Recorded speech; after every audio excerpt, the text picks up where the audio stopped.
জাতীয় থেকে আন্তর্জাতিক, প্রান্তিক, জনপদ থেকে নগর, চারপাশে কি ঘটছে এই মুহূর্তে তা সবকিছু নিয়েই আমাদের আয়োজন এখন চারদিক। আপনাদের সঙ্গে আছি আমি শামীমা রহমান শাম্মী। তিস্তার পানির ন্যায্য হিস্যা আদায় এবং মহাপরিকল্পনা বাস্তবায়নের দাবিতে চলছে ৪৮ ঘণ্টার অবস্থান কর্মসূচি। তিস্তা পাড়ের ১১টি পয়েন্টে নদী রক্ষা আন্দোলনের ব্যানারে চলছে এই কর্মসূচি। এতে অংশ নিয়েছে লালমনিরহাট, রংপুর, কুড়িগ্রাম, গাইবান্ধা ও নীলফামারীর তিস্তা পাড়ের বাসিন্দারা। তারা পানির ন্যায্য হিস্যা আদায়ের দাবি তুলে ধরেছেন। জাগো বাহে তিস্তা বাঁচাও স্লোগানে তিস্তা নদী রক্ষা আন্দোলনের ব্যানারে এই কর্মসূচিতে অংশ নিয়েছে বিএনপি সহ মিত্র রাজনৈতিক দলগুলো। এছাড়াও অংশ নিয়েছে সর্বস্তরের সামাজিক ও সাংস্কৃতিক সংগঠনগুলো। অবস্থান কর্মসূচিতে নাটক, গান ও সিনেমার মাধ্যমে দাবির বিষয়গুলো তুলে ধরা হয়েছে। আয়োজকরা বলছেন, পানির ন্যায্য হিস্যা আদায় ও মহাপরিকল্পনা বাস্তবায়ন হলে গতিশীল হবে এই অঞ্চলের অর্থনীতি, মিলবে খরা থেকে মুক্তি।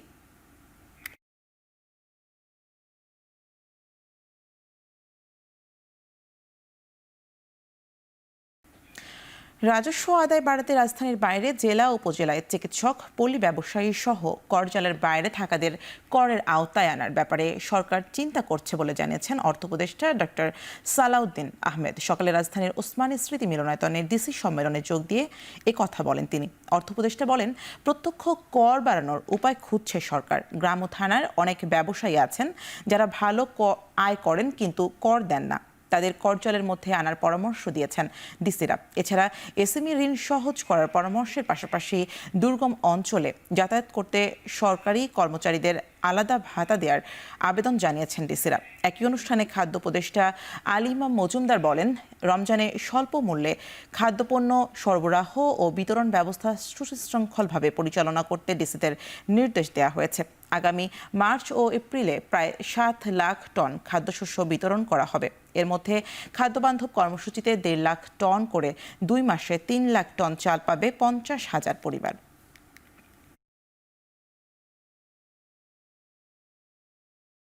যে কোনো থানা হেডকোয়ার্টার বড় বড় দোকানগুলি আছে, সেইগুলো কিন্তু তারা এখন একটু ট্যাক্স নেট, কারণ আমার ট্যাক্স নেট না বাড়ালে কিন্তু আমি এমনি তো আপনারা বোধ হয় ভ্যাট কমান, তারপর ট্যাক্স কমান, এইগুলো তো আমরা চেষ্টা করছি ওটাকে সহনীয় পর্যায়ে রেখে যাতে নেটটা বাড়ানো হয়, রেটটা না বাড়িয়ে যাতে আমরা নেটটা বাড়াই, এটা আমরা দেখি এই বাজেট আমরা চেষ্টা করি। রোজার মাসে খাদ্য মন্ত্রণালয়ের মাধ্যমে বিশাল পরিমাণ খাদ্যশস্য অত্যন্ত সুলভ মূল্যে এবং ক্ষেত্র বিশেষে কিছু আবার বিনামূল্যে যাচ্ছে। প্রথমত আপনি ধরেন এই মার্চ মাস, এপ্রিল মাস ২ মাস ১.৫ লাখ করে ৩ লাখ মেট্রিক টন চাল যাবে খাদ্য বান্ধব কর্মসূচিতে।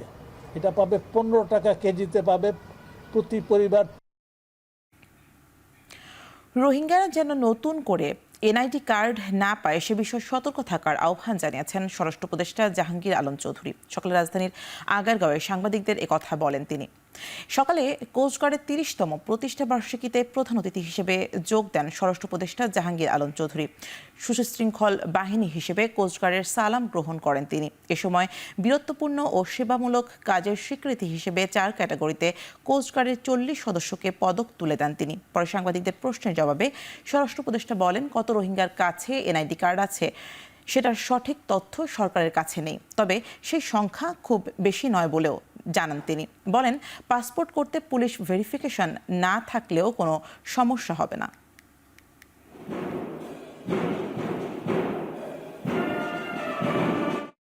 পুলিশ ভেরিফিকেশনটা উঠে দেওয়া এটা কিন্তু আমাদের অনেক দিনের চিন্তা ভাবনা, এটা কিন্তু জনগণের একটা ভোগান্তি থেকে কিন্তু রক্ষা করা হয়েছে। এখন রোহিঙ্গারা যদি, যেহেতু পুলিশ ভেরিফিকেশন দরকার হবে না এই পাসপোর্ট পাওয়ার জন্য যাদের ন্যাশনাল আইডি আছে, এখন তার ন্যাশনাল আইডি সময়েই যেন রোহিঙ্গারা ন্যাশনাল আইডি না পায়, এই জন্য ব্যবস্থা নেওয়া হবে। যারা পেয়েছে তাদের ক্ষেত্রে আবার রিভিজিট করা হবে যদি এরকম কেউ পেয়ে থাকে, বা আছে কিনা এটা সংখ্যা তো আমরা জানি না। চলতি মাসের মধ্যেই জুলাই অধিদপ্তর যাত্রা শুরু করবে বলে নিশ্চিত করেছেন মুক্তিযুদ্ধ বিষয়ক মন্ত্রণালয়ের উপদেষ্টা ফারুক আজম। তিনি আরও বলেন, ক্যাটাগরি ভিত্তিতে পরিচয়পত্র, ভাতা ও অন্যান্য সুবিধা পাবেন জুলাই আন্দোলনে আহত ও শহীদ পরিবার। জুলাই অধিদপ্তর একেবারেই শেষ পর্যায়ে, এই সপ্তাহে অধিদপ্তর আমার মনে হয় এটা শেষ হয়ে যাবে, অধিদপ্তর হয়ে যাবে। অধিদপ্তর হওয়ার নিরিখে একটা নীতিমালাও হয়েছে। নীতিমালা জুলাইতে এটা চূড়ান্ত পর্যায়ে, এটা অলমোস্ট চূড়ান্ত পর্যায়ে। জুলাই অভ্যুত্থানে যারা শহীদ হয়েছেন তারা জুলাই শহীদ নামে খ্যাত হবেন এবং এই নিরিখে তারা সনদ পাবেন, পরিচয়পত্রও পাবেন তাদের পরিবারগুলো।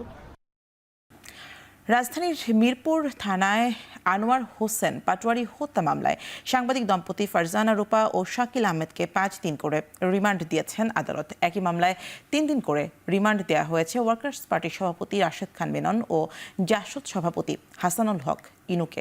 সকালে ঢাকার মেট্রোপলিটন ম্যাজিস্ট্রেট জিএম ফারহানের আদালত শুনানি শেষে এ আদেশ দেন। এছাড়া ভাটারা থানার মামলায় 3 দিন করে রিমান্ড আদেশ দেওয়া হয়েছে টাঙ্গাইল 5 আসনের সাবেক সংসদ সদস্য সানোয়ার হোসেন এবং ব্রাহ্মণবাড়িয়া সদর উপজেলা আওয়ামী লীগের সহসভাপতি আবু মুসা আনসারিকে।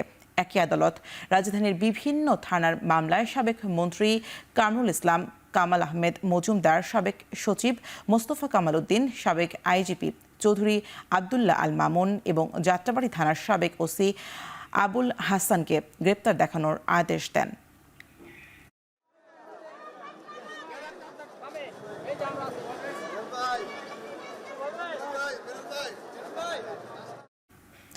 জুলাই আগস্ট গণহত্যার মামলায় আওয়ামী লীগের শিক্ষা বিষয়ক সম্পাদক শাহিনুর মিয়া সহ 5 জনকে আন্তর্জাতিক অপরাধ ট্রাইব্যুনালে হাজির করা হয়েছে। সোমবার সকালে তাদের হাজির করা হয়। জুলাই আগস্ট আন্দোলনের উত্তরায় হত্যা, গণহত্যা, মানবাধিকার বিরোধী নির্দেশনা সহ আরও বেশ কয়েকটি অভিযোগ রয়েছে তাদের বিরুদ্ধে। ফুটেজে দেখা যায় গুলির সঙ্গে সরাসরি জড়িত থাকায় উত্তর সিটির সাবেক মেয়র আতিকুল ইসলাম ছাড়া 5 জন আওয়ামী লীগ নেতাকে গত 11 ফেব্রুয়ারি বিচারপতি গোলাম মর্তুজা মজুমদার নেতৃত্বাধীন ট্রাইব্যুনালে আজ তাদের হাজির করার নির্দেশ দেন। তবে উত্তর সিটির সাবেক মেয়র অসুস্থ থাকায় তাকে হাজির করা যায়নি। অপহরণের 24 ঘন্টার বেশি সময় পেরিয়ে গেলেও এখনও সন্ধান মেলেনি বান্দরবানের রাবার বাগানের 26 শ্রমিকের। অপহরণের মুক্তিপণ বাবদ জনপ্রতি 50,000 টাকা করে দাবি করেছে সন্ত্রাসীরা। স্থানীয়রা জানায় লামা উপজেলার ফাঁসিয়াখালীর দুর্গম মুরুংঝিরি এলাকায় শনিবার রাত থেকে রোববার সকাল পর্যন্ত অস্ত্রের মুখে শ্রমিকদের অপহরণ করা হয়। তারা কক্সবাজারের রামু, ঈদগাহ এবং বান্দরবানের নাইক্ষ্যংছড়ির বাসিন্দা। অস্ত্রের মুখে সশস্ত্র সন্ত্রাসীরা শ্রমিকদের অপহরণ করে নিয়ে যাওয়ায় মুরুংছিরি ও আশপাশের এলাকায় আতঙ্ক বিরাজ করছে। লামা থানার ওসি জানায় 26 শ্রমিককে উদ্ধারে অভিযানে নেমেছে পুলিশ, সেনাবাহিনী ও বিজিপি। এর আগে গেল জানুয়ারি ও ফেব্রুয়ারির প্রথম সপ্তাহে 2 দফায় 10 জনের বেশি শ্রমিককে অপহরণ করা হয়। পরে যৌথ বাহিনী অভিযান চালিয়ে তাদের উদ্ধার করে।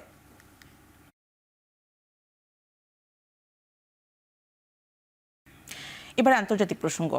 তৃতীয় ধাপে ভারতের 112 অবৈধ অভিবাসীকে ফেরত পাঠিয়েছে যুক্তরাষ্ট্র। রোববার রাত 10:30টায় তাদের বহনকারী মার্কিন সামরিক এয়ারক্রাফটটি অবতরণ করে ভারতের পাঞ্জাবের অমৃতসর বিমানবন্দরে, যাদের মধ্যে 44 জন হরিয়ানার, 33 জন গুজরাটের, 31 জন পাঞ্জাবের ও 2 জন উত্তরপ্রদেশের, 1 জন উত্তরাখণ্ডের ও 1 জন হিমাচল প্রদেশের বাসিন্দা। এর একদিন আগে দ্বিতীয় দফায় 119 অবৈধ অভিবাসীকে ফেরত পাঠায় যুক্তরাষ্ট্র। মার্কিন প্রেসিডেন্ট হিসেবে ক্ষমতা গ্রহণের পর থেকে অবৈধ অভিবাসীদের গণহারে প্রত্যাবাসনের কাজ করে যাচ্ছে দেশটির সেনাবাহিনী। এর আওতায় মোট 335 ভারতীয়কে ফেরত পাঠিয়েছে যুক্তরাষ্ট্র। যদিও গেল শুক্রবার এই ইস্যুতে মার্কিন প্রেসিডেন্ট ডোনাল্ড ট্রাম্পের সঙ্গে বৈঠক করেছেন ভারতের প্রধানমন্ত্রী নরেন্দ্র মোদী, তবে আদতে দৃশ্যমান কোনো ফলাফল দেখা যাচ্ছে না।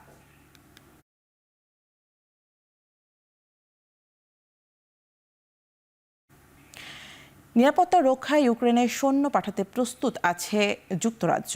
রোববার ব্রিটিশ সংবাদ মাধ্যম দ্য ডেইলি টেলিগ্রামে দেয়া এক সাক্ষাৎকারে কথা বলেন দেশটির প্রধানমন্ত্রী কিয়ার স্টারমার। রাশিয়া ইউক্রেন যুদ্ধবিরতি ইস্যুতে সৌদি আরবে পুতিনের সঙ্গে বৈঠক করার কথা রয়েছে মার্কিন প্রেসিডেন্ট ডোনাল্ড ট্রাম্পের। তবে সেই বৈঠকে থাকবে না ইউক্রেন কিংবা ইউরোপের কোনো প্রতিনিধি। এমন ঘোলাটে পরিস্থিতিতে সোমবার ফ্রান্সের প্যারিসে জরুরি বৈঠক ডেকেছেন ইউরোপীয় ইউনিয়নের নেতারা। এই পরিস্থিতিতে শান্তি চুক্তির অংশ হিসেবে প্রয়োজনে ইউক্রেন ভূখণ্ডে সেনা পাঠাতে প্রস্তুত বলে জানায় যুক্তরাজ্য।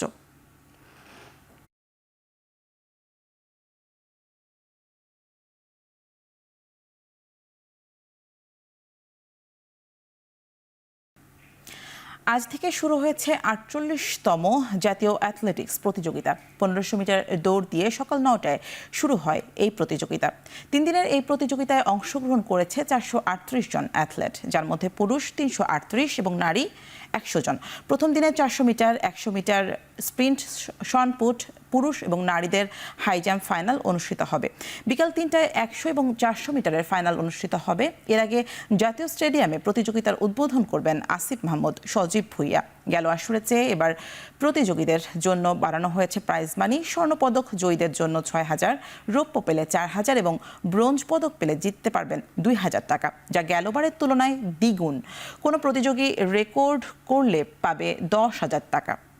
43টি দলের 40 ইভেন্টে পুরো আয়োজন করতে ফেডারেশনের বাজেট ধরা হয়েছে 24 লাখের বেশি।